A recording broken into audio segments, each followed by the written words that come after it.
ഏവർക്കും പുതിയൊരു അധ്യായത്തിലേക്ക് ഹാർദവമായ സ്വാഗതം. ഈ അധ്യായത്തിൽ നമ്മൾ വിശകലനം ചെയ്യുന്നത് പൂയം നക്ഷത്രത്തിൻ്റെ 2025 ആണ്ട് നവംബർ ഡിസംബർ മാസങ്ങളിലെ ഗുണദോഷ ഫലങ്ങളാണ്. ആദ്യമായി ഒന്ന് പറഞ്ഞുകൊട്ടെ, ഇത് പൂയം നക്ഷത്രത്തിൽ പിറന്നവരുടെ പൊതുവായ ഫലമാണ് നമ്മളോട് വിശകലനം ചെയ്യുന്നത്. നിങ്ങൾക്ക് ഓരോരുത്തർക്കും വ്യക്തിഗത ഫലം ലഭിക്കുന്നതിനായിട്ട് നിങ്ങളുടെ ജാതകം ഒരു ഉത്തമനായ ജ്യോതിഷിയെ കാണിച്ച് രാശി ചിന്തനം നടത്തി മുന്നോട്ട് പോകുന്നതാണ് എന്തുകൊണ്ടെന്നുള്ളത്. ഇനി പൊതുവായ ഫലത്തിലേക്ക് വരാം.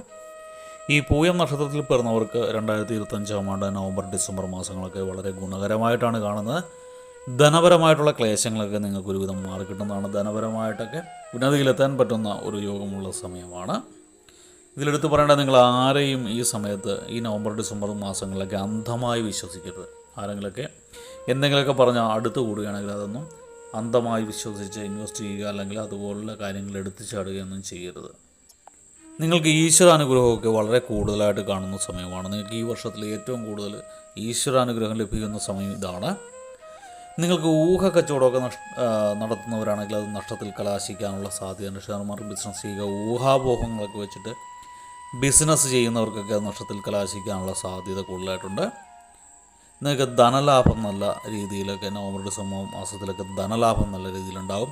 അതുപോലെ ദീർഘനാളായിട്ട് രോഗശൈലയിലൊക്കെ ഉണ്ടായിരുന്നവർക്കൊക്കെ അതൊക്കെ ഒന്ന് വിട്ടുമാറി രോഗങ്ങളിൽ മുക്തമായിട്ട് പഴയ സ്ഥിതിയിലേക്ക് നല്ലൊരു ജീവിതത്തിലേക്ക് തിരികെ വരാൻ പറ്റുന്നതാണ്. ആരോഗ്യം വീണ്ടെടുക്കാൻ സാധിക്കുന്നതാണ്.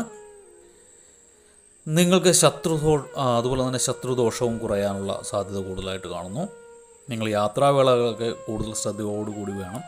യാത്ര തുടങ്ങുമ്പോൾ ശിവഭഗവാനെ മനസ്സിൽ ധ്യാനിച്ചിട്ട് യാത്ര തുടങ്ങുക. സന്താനങ്ങളുടെ ജോലിക്കാര്യത്തിലൊക്കെ നിങ്ങൾ കൂടുതൽ ശ്രദ്ധ ചെലുത്തേണ്ട ആവശ്യം വരുന്നതാണ്.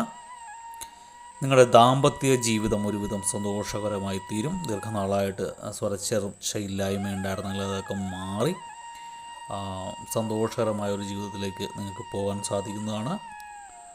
ഓഹരി ഇടപാടുകളിലൊക്കെ നഷ്ടമുണ്ടാകാനുള്ള സാധ്യതയും കൂടുതലായിട്ട് കാണുന്നുണ്ട്.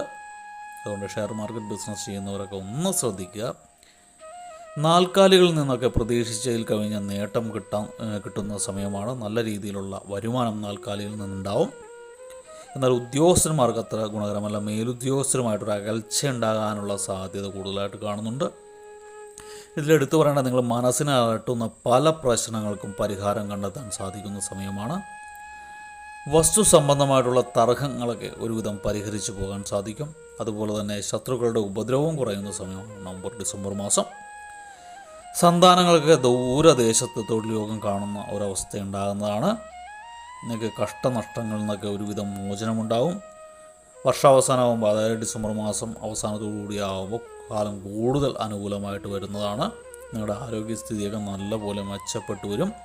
നിങ്ങൾക്ക് വൻ ധനലാഭമൊക്കെ ഉള്ള സമയമാണ്. ഈ സമയത്ത് ലോട്ടറി പോലുള്ള കാര്യങ്ങളിലൊക്കെ ഒന്ന് പരീക്ഷണം നടത്താവുന്നതാണ്. ലോട്ടറി പൂർണ്ണമായിട്ടും അടിക്കുമെന്നല്ല ഞാൻ പറയുന്നത്. യോഗമുള്ളവരുണ്ട്, അവർ അടിക്കാനുള്ള അല്ലെങ്കിൽ ധനലാഭം ഉണ്ടാകാനുള്ള അല്ലെങ്കിൽ പല ദിക്കിൽ നിന്നും സാമ്പത്തികം വരാനുള്ള സാധ്യതയുള്ള നക്ഷത്രമാണ്. അതുകൊണ്ട് പറഞ്ഞതേ ഉള്ളൂ. കയ്യിലുള്ള പണങ്ങളെല്ലാം കൂടി വെച്ച് ലോട്ടറി എടുത്ത് തീർക്കരുത്. ഒരെണ്ണം എടുക്കുക, അടിച്ചില്ലെങ്കിൽ വിട്ടുകളയുക. നിങ്ങൾക്ക് ഈശ്വര അനുഗ്രഹം കൂടുതലായിട്ടുള്ളൊരു സമയമാണ് നവംബർ ഡിസംബർ മാസം. നിങ്ങൾ പുണ്യകർമ്മങ്ങൾ ചെയ്തും പുണ്യസ്ഥലങ്ങൾ ദർശിച്ചുമൊക്കെ ശ്രീകൃഷ്ണ ഭഗവാന്റെ പ്രീതി നേടുകയാണെങ്കിൽ അത് നിങ്ങൾക്ക് സർവ്വദോഷ പരിഹാരമുണ്ടാകുന്നതാണ്.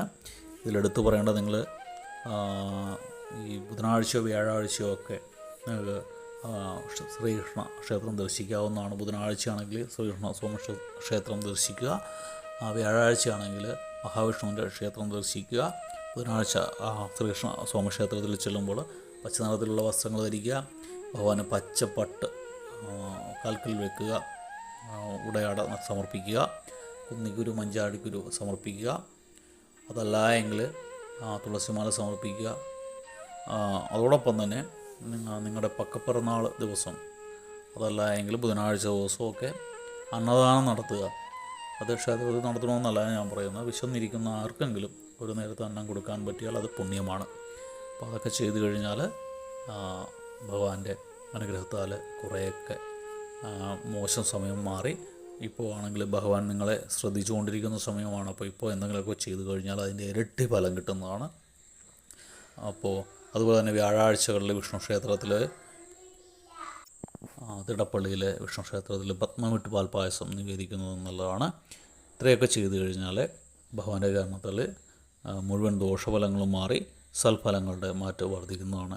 അപ്പോൾ വീഡിയോ ഇഷ്ടപ്പെട്ടു എന്ന് വിചാരിക്കുന്നു. വീഡിയോ ഇഷ്ടപ്പെട്ടാൽ ലൈക്ക് ചെയ്യുക.